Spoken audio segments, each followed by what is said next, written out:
Olá, tudo bem? Estamos no canal BDJ, eu sou o Renato e hoje nós vamos continuar o nosso estudo sobre os livros da Bíblia, continuando o assunto do livro de Gênesis, tá?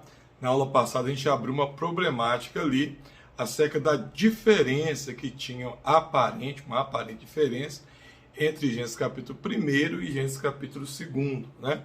Então nós vamos comentar sobre esse assunto hoje, para ver se a gente já avança mais um pouquinho, lembrando que o nosso objetivo é estar estudando toda a palavra de Deus. Vamos passando por alguns assuntos polêmicos aí, alguns assuntos mais difíceis, né? Mas nós vamos estar estudando toda a palavra de Deus. Então hoje nós vamos estudar um assunto que chama hipótese documentária. Talvez você não tenha ouvido falar sobre esse assunto ainda. Se você já ouviu, pode ser que você tenha uma opinião contrária, ou até mesmo concorde com o que a gente vai passar. Mas lembrando que o que eu vou passar são coisas já que não é da minha cabeça, né? São coisas já feitas por alguns teólogos, já apoiam essa ideia, a maioria, na verdade. Então, é uma ideia aceita na academia também, tá? Nós vamos falar sobre isso hoje. Antes, vou pedir você para deixar o seu like, para estar ajudando o canal. Se inscreva se você não for inscrito, ativa os sininhos, tá? Se você não ativar o sininho, você não vai receber as notificações. E também compartilhe com seus amigos. Ó, abra sua Bíblia então em Gênesis capítulo 1. Perceba que quando você vai ler Gênesis 1, todo Gênesis 1, sempre você vai ver a palavra Deus aparecendo aqui. Olha só. Eu vou ler a partir do versículo 1. No princípio criou Deus. Tá vendo? No princípio criou Deus os céus e a terra. Versículo 3. E disse Deus, haja luz. Versículo 4. E viu Deus que a luz era boa. E assim vai todo o capítulo. Quando você abre Gênesis capítulo 2, aí você vai ver uma coisa muito interessante. A partir do versículo 4, aí já vai estar assim, ó. Essas são as origens do céu e da terra quando foram criados, no dia em que o Senhor Deus fez a terra e os céus. Aí se você começa a ler o capítulo 2, todo o tempo agora não se lê mais Deus, mas se lê o Senhor Deus. Então a primeira uma pessoa chamada Jastruc, ele viu essa diferença, analisando, estudando a Bíblia Sagrada, e começou a chegar a algumas conclusões. Então eu vou levar vocês para o quadro agora, e no quadro eu vou mostrar para vocês acerca dessas conclusões que ele chegou. Só pontuando uma coisinha rapidinho aqui. Como a gente está estudando a Bíblia do início, eu vou estar trazendo para vocês teorias, conspirações que se levantaram contra a palavra de Deus, dúvidas relacionadas entre a ciência e a palavra de Deus. Não quer dizer que tudo que eu trago aqui eu concorde, tá? Às vezes vai ter alguma coisa que é debatida em determinado assunto, eu vou trazer aquilo ali e eu vou no final mostrar por que nós não concordamos, como nós refutamos isso. Exemplo, nós acabamos de estudar sobre a teoria da brecha. E eu passei o conceito da teoria da brecha, eu expliquei para vocês como que funciona a teoria da brecha, só que no final eu mostrei por que a gente não acredita na teoria da brecha. Então isso é muito interessante porque para você não julgar o vídeo antes de você assistir. Porque às vezes você julga o vídeo, acho que eu vou falar alguma coisa contra a palavra de Deus, você não assiste o vídeo e deixa de conhecer algo a mais, até mesmo para você saber refutar quando for o momento certo, tá? Então eu vou estar trazendo algumas teorias, como hoje nós vamos falar sobre a hipótese documentária. Mas já de frente eu adianto, nós não concordamos com a hipótese documentária, tá? Então eu vou trazer o que é, vou trazer um resumo do que é a hipótese documentária, e no final nós vamos mostrar como nós podemos refutar então a hipótese documentária, tá bom? Então vamos lá para a tela agora. A tela vai ficar um pouquinho diferente do que geralmente é, porque o meu computador ele deu um problema, então tem manutenção. Mas eu acredito que vai dar para vocês aprenderem aí e já a gente volta no formato anterior.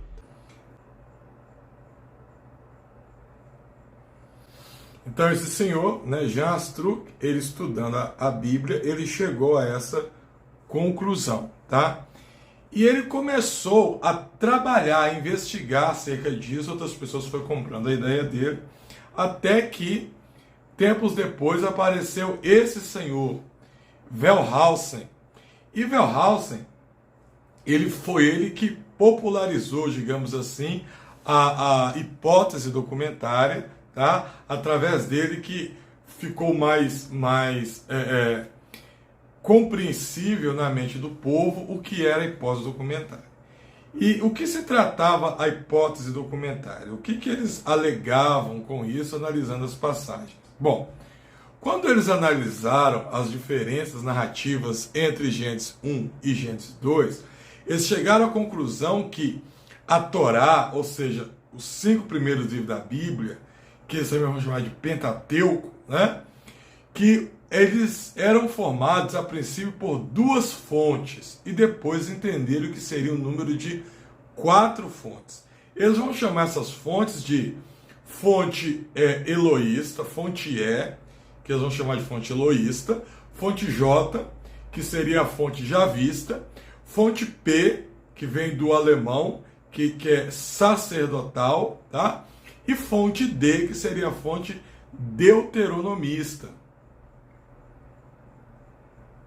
O que seriam então essas fontes que eles alegaram que faziam juntas o Pentateuco ou a Torá? Bom, fonte seria uma pessoa ou um grupo de pessoas que escreveram um pedaço da Torá, ou um pedaço dos 5 primeiros livros da Bíblia.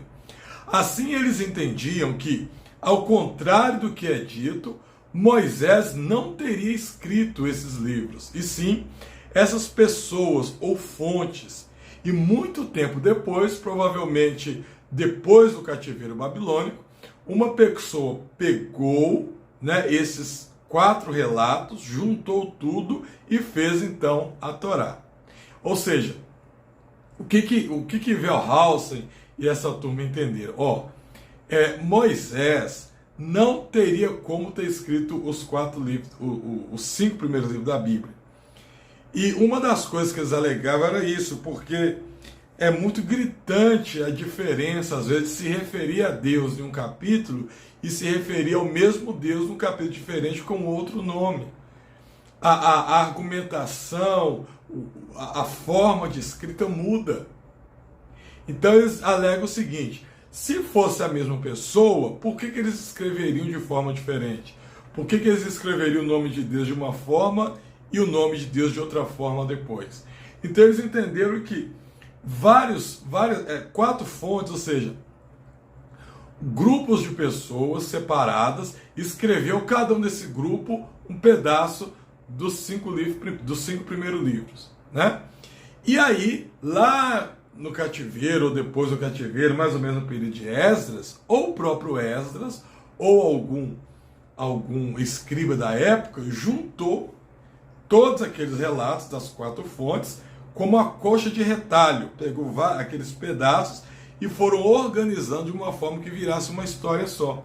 Aí eles juntaram tudo aquilo e formou a Torá, os 5 primeiros livros da Bíblia. Isso é o que eles alegam aí, tá?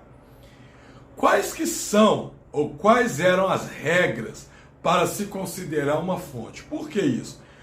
Porque depois que Wellhausen vai fazer isso aí, aparecem outras pessoas já querendo trazer outras fontes a mais, além das fontes que eles já tinham definido, que seriam eloísta, javista, sacerdotal e deuteronomista. E aí começou a virar bagunça, né? Cada um queria trazer uma coisa, e se já estava complicado para eles entender o que seria as 4 fontes que escreveram o Pentateuco, mais complicado agora ficaria escrever tendo outras fontes a mais. Então, eles vão criar algumas regras, e era necessário que cobrisse essas regras para ser considerado uma fonte que escreveu uma parte da Torá. Eles entendiam como fonte uma obra literária completa, com começo, meio e fim, e que o seu enredo é coerente e com consistência, tá? Então isso era a primeira regra que tinha para ser considerada uma fonte.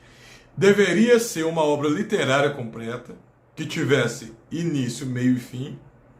Mas além disso, não bastava ser só uma obra com início, meio e fim. Essa obra, ela tinha que ser coerente e com consistência, tá? Ou seja, eles entendiam que a Torá era um grupo de várias pequenas histórias, tá? Era um grupo de várias histórias isoladas, onde você poderia pegar aquela história, né? Aquela história, se ela tivesse começo, meio e fim, e durante ela havesse coerência nos relatos contados e consistência, isso era uma das características para a fonte. Então, por exemplo, a princípio poderíamos dizer que o relato do dilúvio seria uma característica para uma fonte. Só que tinha outras coisas a mais. Assim sendo, eles entendiam que a Torá teria pelo menos 4 obras literárias contidas ali, e alegavam que, se olharmos para a Torá como uma única obra literária, o seu final era inconsistente. Ele precisa ter uma história da origem de Israel, tá? Então aqui era outro detalhe, precisava ter uma história da origem de Israel. Então por que eu falei que o dilúvio, a princípio, poderia ser uma fonte? Mas por que não é? Porque eles entendiam que o dilúvio é uma história com início, meio e fim. É uma história que tem coerência, é uma história que tem consistência. Mas essa história não contava a origem do povo de Israel, tá? Então, para ser considerado fonte, uma fonte literária ou uma fonte da hipótese documentária, deveria ter uma obra literária com início, meio e fim. Essa obra tinha que ter um enredo coerente e com consistência. E ela precisava conter nela uma parte ou a origem do povo de Israel. Ainda falando sobre as fontes, outra coisa que nós percebemos é que as fontes não estariam em ordem cronológica. Primeiro uma e depois a outra, mas que estariam misturadas no texto como uma coxa de retalhos. Ou seja, o que eles alegavam? Que a dificuldade para perceber, por isso que muitos alegavam a autoria de Moisés, é porque a gente lia o texto da forma como ele tem na Bíblia para nós. Mas, segundo eles, isso não foi escrito originalmente assim. Ele foi escrito, quando ele foi escrito, logicamente, numa história única, só que depois, quando ele foi editado, que o editor, ele pegou várias coxas de retalho e foram costurando aquilo ali para dar a ideia de que seria uma única fonte. Então, por exemplo, você pode ter Gênesis capítulo 1 como sendo uma fonte, Gênesis capítulo 2 como sendo outra fonte. Um exemplo, você pode ter Gênesis capítulo 3 como sendo a primeira fonte, por exemplo. Calma lá que eu já vou explicar para vocês mais detalhado sobre essas fontes aí. Então, alguns alegam que algumas partes da Torá são provas conclusivas que mostram que Moisés não poderia ter escrito o livro ou a Torá, por exemplo, onde narra a morte dele. Então esse outro ponto aqui, é o seguinte, uma das coisas que eles pegaram para poder também provar que Moisés não havia escrito o Pentateuco ou a Torá, os 5 primeiros livros, era que no relato da Torá você encontrava muitas histórias que provavam que era impossível Moisés ter escrito. Uma delas, a sua morte. Então eles diziam o seguinte: bom, a menos que Moisés teve uma revelação de como seria a sua morte, o que o texto não dá margem para isso, Moisés não teria como ter escrito essa parte, porque exatamente conta o relato da morte de Moisés. Resumo das 4 fontes. Então, vamos lá. Vamos passar para vocês agora o que seriam essas fontes. Então, eles entenderam, não foi Moisés que escreveu, tá? o Pentateuco. Foram pelo menos 4 fontes separadas, que pode ser um grupo de pessoas ou uma pessoa cada fonte. Essas fontes escreveram esses relatos separados e juntaram. Esses relatos chamaram de documento ou de fonte E, fonte J, fonte P, que era sacerdotal, e fonte D, que é deuteronomista. Eu vou passar para vocês aqui um resumo, então, do que seria essas fontes, porque que eles colocavam nome nelas assim. Então, aqui, ó. Em resumo, a fonte E, que é a fonte eloísta, ela seria aqueles textos onde se usa o nome de Deus como Elohim. Ou seja, lembra que nós lemos aqui, ó, Gênesis capítulo 1, que começa aqui, ó. No princípio criou Deus os céus e a terra, e viu Deus que a luz era boa. Esse contexto aqui, no original hebraico, essa palavra Deus, ela está escrito Elohim, tá? Está escrito Elohim. Então, eles entendiam que toda parte que você abre a Bíblia aqui, do Pentateuco, e eles falam de Deus usando o nome Elohim, isso aqui já seria uma fonte. Seria um grupo de pessoas que escreveu a Bíblia, escreveu essa parte da Bíblia. Que esse grupo de pessoas que escreveu isso aqui, eles tinham uma intimidade com Deus com o nome de Elohim. Então, quando eles iam escrever aqui, eles usavam o nome Elohim para se referir a Deus. E esse grupo de pessoas ficaram conhecido como fonte E, que é a fonte E de quê? De eloísta. Fonte eloísta, que vem de Elohim. Depois nós temos a fonte J. A fonte J seria aquela que usa o pentagrama Yud, Rei, Vav, Rei, que traduzido para nós são essas palavras YHWH. Este era considerado o nome original de Deus, mas por respeito, os judeus não falavam esse nome, o substituíam por Adonai, que quer dizer Senhor, e devido a isso a pronúncia se perdeu. E com o tempo e edições posteriores, acrescentaram algumas vogais a esse tetragrama, que é aquelas 4 palavras, onde surgiu a palavra Javé ou Jeová, né? E por isso então o nome Javista. Ou seja, já no capítulo 2 aqui, quando você lê a partir do versículo 4, essas são as origens do céu e da terra, quando o Senhor Deus, essa palavra Senhor Deus aqui no original hebraico, o Senhor aqui, ao invés de vir Senhor Deus, vem escrito o tetragrama sagrado, mas a palavra Elohim, tá? E esse tetragrama, que ele era considerado o nome original de Deus, os judeus tinham muito respeito ao pronunciá-lo. Então, na maioria das vezes que eles iam ler a Bíblia, onde aparecia, ou todas as vezes, melhor dizendo, aparecia o tetragrama, que eles sabiam que era uma referência ao nome de Deus, eles não falavam, eles não pronunciavam aquele nome, e em respeito eles trocavam, substituíam aquele nome e chamavam aquilo de Hashem ou então de Adonai. Hashem significa o nome e Adonai significa Senhor. Então, na maioria das vezes, eles substituíam o tetragrama por Senhor. Como no original hebraico, o hebraico do tempo bíblico, né, mais antigo, ele era sem consoante, né, não tinha nenhum sinal massorético nem nada como nós temos hoje. Ele era sem vogal, melhor dizendo, né? Então, muitas palavras você tinha que decorar aquela palavra.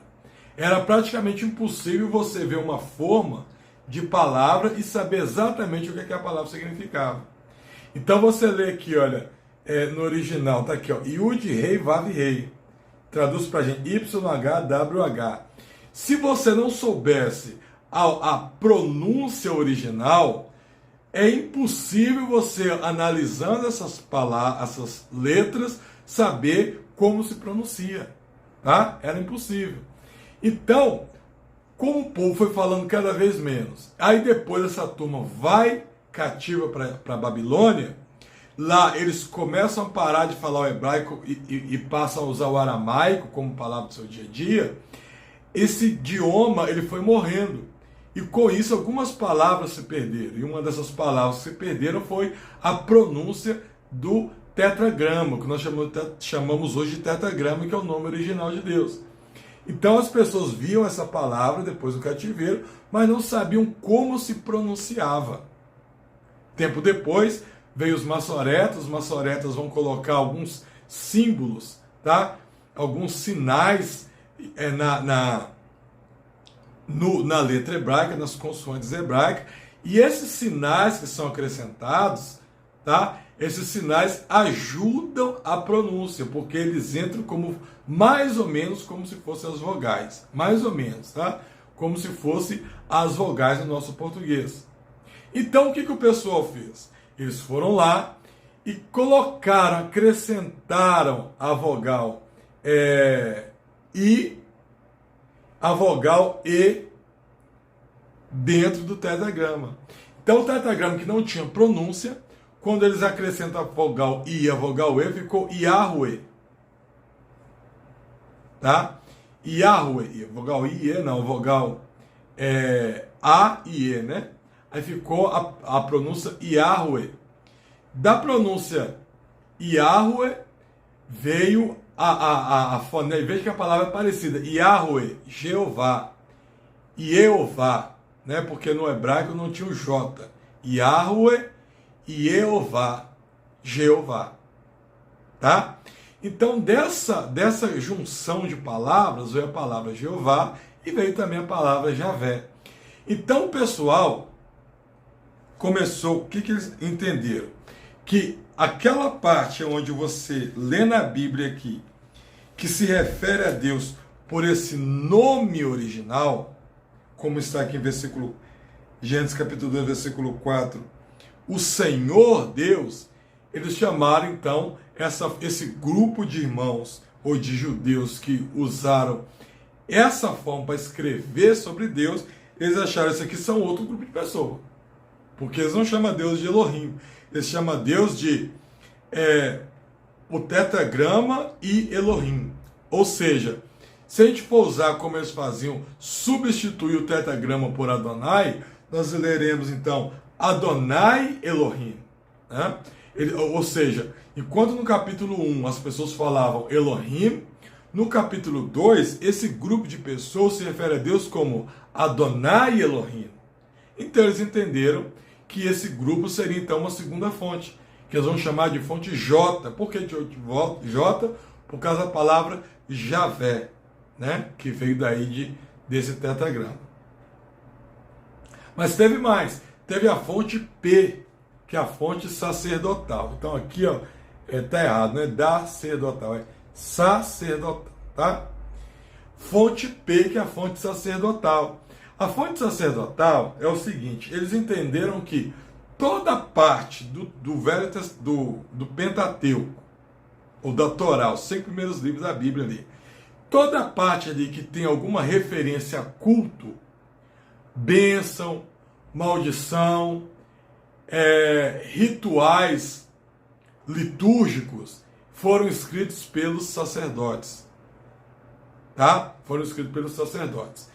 Então, eles chamaram essa fonte de fonte P, que vem de priest, do alemão, que é sacerdote.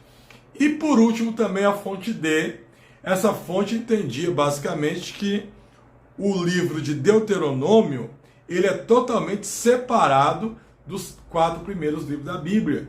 Então ele entende que esses 3 grupos, fonte E, fonte J e fonte P, escreveram até Números, e que Deuteronômio foi escrito separado por um outro grupo de pessoas. E assim a gente teria então 4 fontes, né?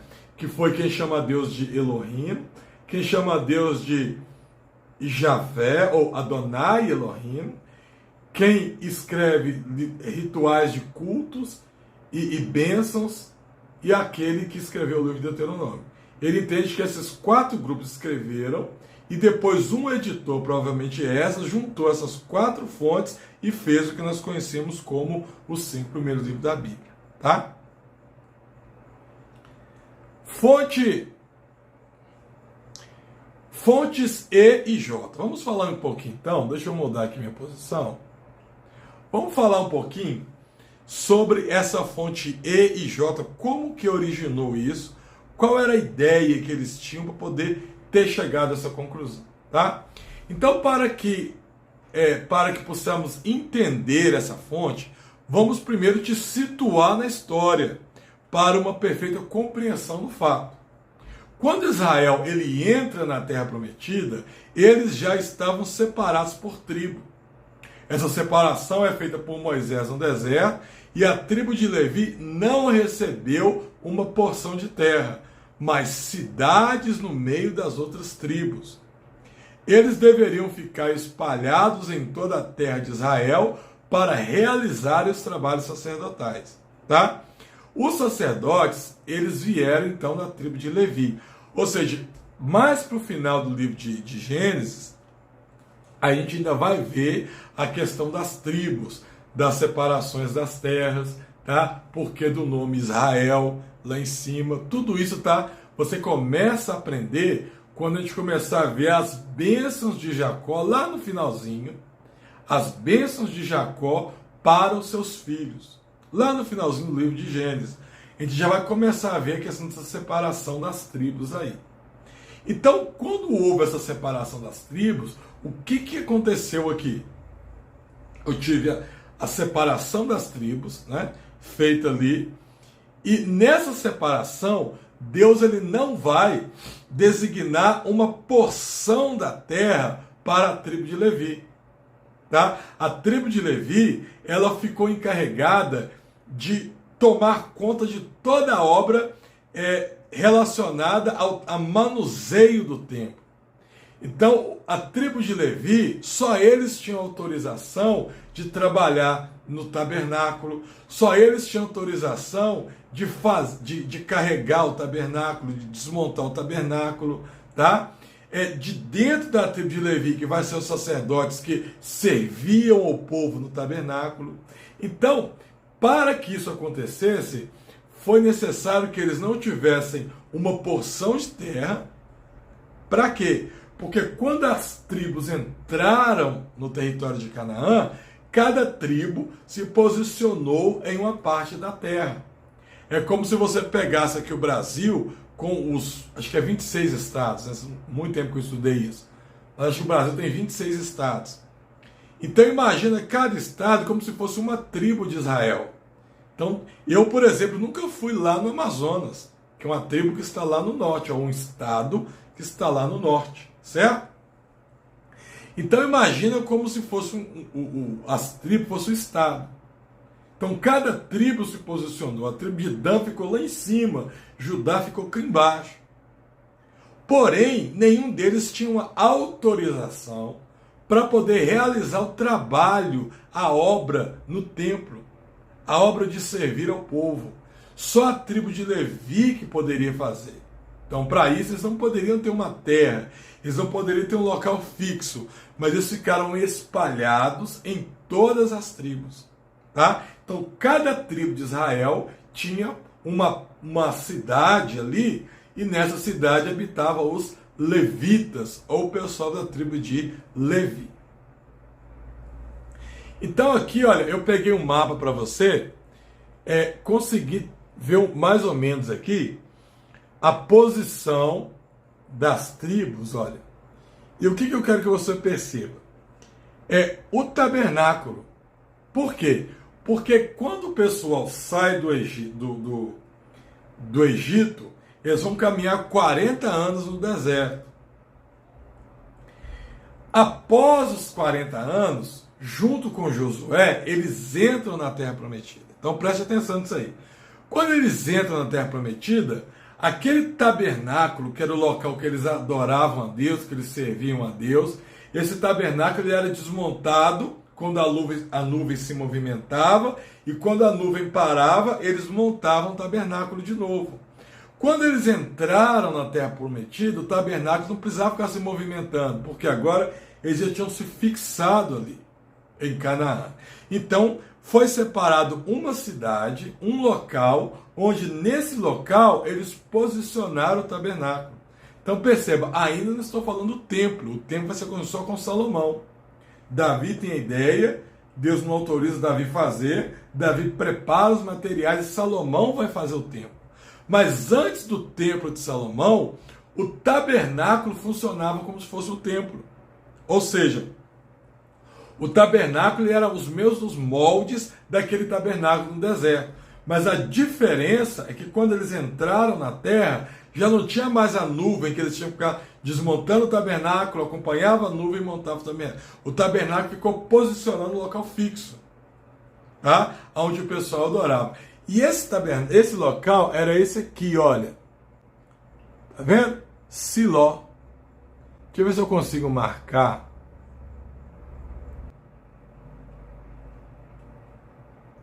Ah, melhorou. Ó, aqui, ó. Conseguiu ver aí? Muito bem. Então aqui eu tinha o templo ou tabernáculo, tá? Que ficou posicionado em Siló. E perceba que, deixa eu ver se eu vou desfazer aqui, porque ficou muito... Perceba que aqui, olha, embaixo de Siló, eu tenho Betel, tá? Guarde esse nome. E aqui no alto eu tenho Dan, tá? Tem Betel, eu tenho Dan. E Siló ficava próximo de quê? De Samaria. Olha Samaria aqui, ó. Tá vendo? Siló ficava próximo de Samaria. Então ali ficou Siló. Vamos avançar. Depois você vai entender o porquê dessas informações, tá? Agora eu não sei como que eu tiro isso aqui. Pronto. Israel vive um período chamado Juízes, quando eles entram na terra, né? E depois de um certo tempo, Israel ele estabelece como monarquia, tendo Saul como seu primeiro rei. Após a morte de Saul, Davi assume o trono e faz de Jerusalém a capital de Israel. Jerusalém, então, estava no meio da tribo de Judá. Davi quis fazer ali o templo. Isso aqui é templo, tá? Tá errado aqui. Quis fazer ali o templo e Salomão, seu filho, o faz. A adoração, então, ela saiu de Siló, que ficava na região de Efraim, e vai para o templo que ficava em Jerusalém. Então vamos tentar ver por aqui, por esse mapa. Por esse mapa aqui, ele está um pouquinho pequeno. Isso aqui vai estar melhor. Ó, então aqui você tinha Samaria. Essa região era a região de Efraim, tá? Essa região era a região de Efraim. E você tinha aqui Siló. Siló está aqui, ó. Certo? Vamos colocar aqui de vermelho. Então preste atenção. Você tinha Siló, que estava em Efraim. Certo? Quando Davi ele assume o trono, Davi ele vai fazer de Jerusalém, aqui ó, Jerusalém onde que está, ó. Jerusalém, Davi vai fazer aqui a capital. A capital de todo Israel, tá? E aí o que vai fazer? Quando Salomão entra no trono, assume o trono, porque Davi quis fazer o templo e Deus não permite, Salomão ele constrói aqui em Jerusalém o trono, o templo, tá? O templo de Deus. O primeiro templo foi construído aí. Quando o templo é construído, aqui em Siló, a adoração saiu e veio para onde? Veio para Jerusalém. A Arca da Aliança, que estava aqui em Siló, ela vem para Jerusalém.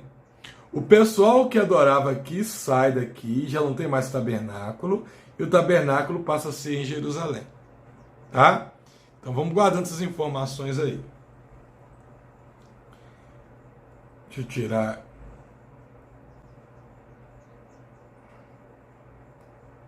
Bom, tirei. Após a morte de Salomão, o reino então é dividido. Israel passa a ter dois reinos independentes.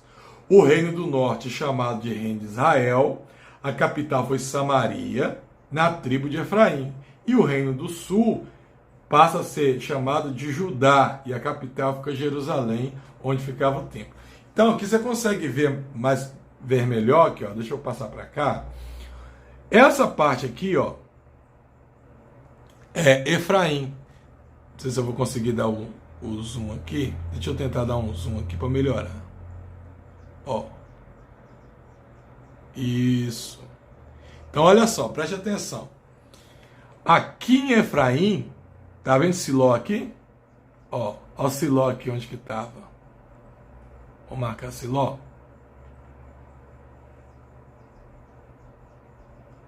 Então aqui, ó, Siló. Onde que Siló estava? Siló estava em Efraim. Em Efraim também vai ficar o quê? Samaria. Samaria fica em Efraim. Aqui não está aparecendo aqui, mas naquele outro mapa eu mostrei para vocês. Então aqui estava Efraim. Judá estava aqui embaixo. Jerusalém, tá? Jerusalém aqui, ó. Olha Jerusalém aqui. Na pontinha de Judá indo para Benjamim.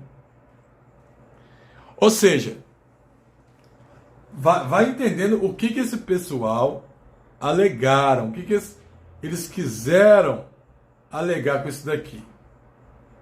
O que eles quiseram alegar? Que agora a capital de Judá, quando o reino do norte se divide, Efraim, e que era a tribo onde tinha a capital Samaria, até pouco tempo atrás, abrigava ali o templo de Deus, entre aspas, que era o tabernáculo. Certo? Ele ficava ali. Na época de Samuel, de Ana, é ali que estava o templo. Só que o povo tirou a Arca da Aliança ali, porque fizeram o templo lá em Jerusalém e levou a Arca da Aliança e toda a adoração para Jerusalém. Então vamos avançar mais um pouquinho. Deixa eu ver aqui isso já.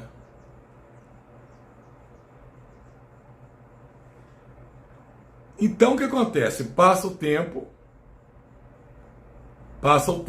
Salomão morreu, o reino é dividido, né? Roboão fica governando o reino do sul, onde Judá ficava com o templo e todo o trabalho sacerdotal funcionando ali. Jeroboão ficou governando o reino do norte. E para evitar que o pessoal do seu reino subisse a Jerusalém e ficassem lá, ele vai fazer dois locais de adoração, um em Dan e outro em Betel. E estabelece o Monte Gerizim como local de adoração, usando como base Deuteronômio 11, 29. Então, lembra que eu falei para você guardar aquele local? Jerusalém estava aqui embaixo, ó. Tá vendo Jerusalém? Jerusalém está aqui. Jerusalém estava aqui. Jerusalém ficava o templo onde todo mundo deveria subir. Por que subir? Porque, a rigor, você, por respeito, você nunca desce para Jerusalém. Mesmo que você no mapa esteja acima de Jerusalém, quando você vai falar de Jerusalém, você sempre sobe para Jerusalém. A Bíblia sempre vai ser assim, tá? Então o que acontece?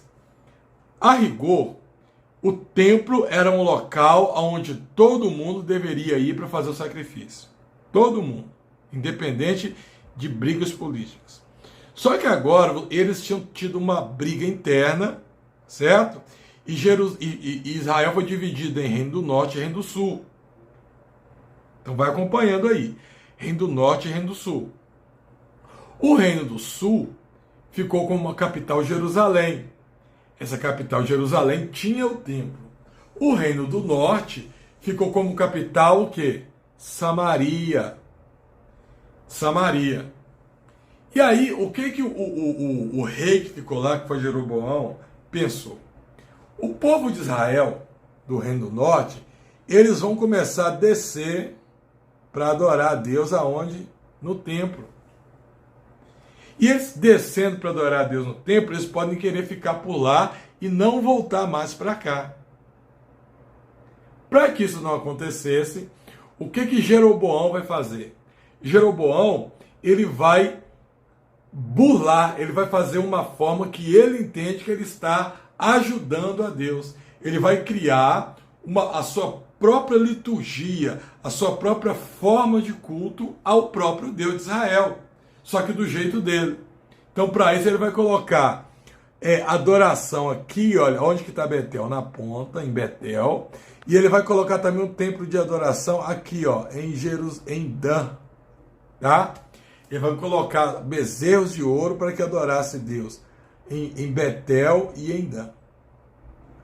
Com isso, ele cria o seu próprio sistema de culto. E além de ele colocar esses dois locais de adoração, ele vai estabelecer sacerdotes, tá? Porque os sacerdotes tinham uma ordem para servir aqui. Mas ele vai estipular seus próprios sacerdotes, com seu próprio sistema de liturgia ali, para que servisse a Deus aqui, tendo como base sagrado o Monte Gerizim. O Monte Gerizim ficava próximo aqui a Siló, aonde estava antigamente o tabernáculo. E eles usam como base para isso aí uma passagem bíblica, tá? Que estava aqui, ó, Deuteronômio, capítulo 11, versículo 9. Vamos ler lá o que diz essa parte? Deuteronômio, abre lá. Lembra que eu te falei, a gente tem que estar estudando a Bíblia com a Bíblia, né? Então, Deuteronômio 11, capítulo 29, tá assim, olha. E será que, havendo-te o Senhor teu Deus introduzido na terra, ou seja, quando vocês entrarem na terra, a que vais dar por herança, a que vais para possuí-la, então pronunciarás a bênção sobre o monte Gerizim e a maldição sobre o monte Ebal. Esse monte Gerizim e o monte Ebal ficavam um pé do outro aqui, ó, tá? Então, olha só, eles entendiam que por causa disso aqui, o monte sagrado deveria ser o monte Gerizim e não o monte onde estava o templo na cidade de Jerusalém. Tá bom?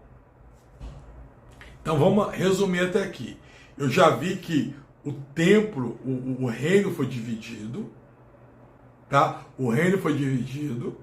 Jerusalém tinha os sacerdotes que revezavam ali, adorando a Deus em Jerusalém, onde todo mundo deveria subir ali para adorar a Deus. Só que eu aprendi que no Reino do Norte, Jeroboão inventa ali o seu sistema de culto, colocando locais de adoração em Dan e Berseba, tá? Deixando Gerizim como um monte sagrado de Deus e estabelecendo ali sacerdotes para que servisse a Deus naquele local, para evitar o povo do Reino do Norte de descer para Jerusalém. Tá? Em suma é isso. Então eu peguei aqui um local para você conseguir ver o Monte Gerizim. Vamos ver se eu consigo ampliar para vocês aqui. Então aqui você tem, olha, Siló, tá vendo? Siló. E aqui em cima, um pouco mais acima, você tem aqui, olha, o Monte Gerizim. Tá vendo? Monte Gerizim e Ebal, ó. E já o templo de Jerusalém, ele ficava aqui, olha, Belém, Jerusalém, olha só a diferença, cá no reino de Judá. Avançando mais um pouquinho, Jeroboão, então, ele cria o seu próprio sistema de adoração a Deus, estabelece sacerdotes e sacrifício, tudo para impedir que o povo subisse a Jerusalém. Segundo essa hipótese, então vamos entrar agora na hipótese documentária. as hipóteses eloísta e javista, tá? Por isso que eu fiz aquela base, aquele fundo. Segundo essa hipótese, foi nesse período relatado aqui que os sacerdotes do Reino do Norte resolvem escrever sobre Deus e os sacerdotes do Reino do Sul também resolvem escrever sobre Deus. O documento escrito pelo Reino do Norte seria a fonte E, a fonte eloísta, e o documento escrito pelo Reino do Sul seria a fonte J, a fonte javista. Então viu aí por que eu fiz toda essa explicação? Porque eles entenderam que quem ficou com Jeroboão lá em cima, no Reino do Norte, eles escreveram a parte do Pentateuco. Porém, quando eles escreveram, eles chamavam Deus de Elohim. Então, a parte que eles escreveram, o pessoal do Reino do Norte, ficou conhecido como documento ou fonte E, que é inclusive o primeiro capítulo de Gênesis. E que a parte que o pessoal do segundo capítulo, o pessoal do Reino do Sul escreveu, eles já não chamavam Deus de Elohim, eles chamavam Deus de Adonai Elohim. E que o que eles escreveram, então, ficaram conhecidos como fonte J, fonte javista. Tá? Prosseguindo aqui, então, o que seria a fonte E, que é a fonte Elohim? Falando da fonte E, Elohim, esta fonte diz que Gênesis, de 1, capítulo 1, ao capítulo 2, versículo 4, seria esta fonte. E outros textos também. Aqui o autor chama Deus de Elohim. A grosso modo, todas as outras partes onde a Torá escreve falando de Deus, se referindo a ele como Elohim, seria a fonte eloísta, ou seja, o pessoal lá do norte que escreveu. Perceba que eu disse que, a grosso modo, porque uma das maiores dificuldades que essa hipótese tem é exatamente separar em alguns momentos onde o texto se refere a Deus como Elohim ou quando ele se refere a Deus como Adonai Elohim. Então tem essa dificuldade, tá? Nem todo texto é possível você ver essa diferença, igual você vê claramente em Gênesis capítulo 1 e Gênesis capítulo 2. Então por isso que eu disse a grosso modo. Já a fonte J, essa fonte ela tem como característica referir-se a Deus pelo nome original dele, que é o tetragrama Yud Rei Vav Rei, que são as letras YHWH. Ela teria sido escrita pelo pessoal do sul, do Reino do Sul, onde ficava o templo de Salomão, tá? Durante ou pouco tempo depois do final do cativeiro da Babilônia. Mas a gente ainda tem a fonte P. O que seria a fonte P? Que é a fonte sacerdotal. O P vem do alemão, se refere a sacerdote. Segundo essa fonte, toda a parte da Torá, o Pentateuco, que contém alguma bênção ou ritual religioso, faz parte dessa fonte. Tá? Não se sabe ao certo se teria sido escrita por um ou por mais sacerdotes, mas acreditam que foram compilados por Esdras no final ou durante o período do cativeiro babilônico. Tá? E a fonte D, a grosso modo também, para os que defendem essa fonte, eles alegam que o Pentateuco, na verdade, seria um tetrateuco, ou seja, seria só 4 livros. E que Deuteronômio foi escrito totalmente diferente. Uma pessoa que pegou, leu aqueles 4 livros, né?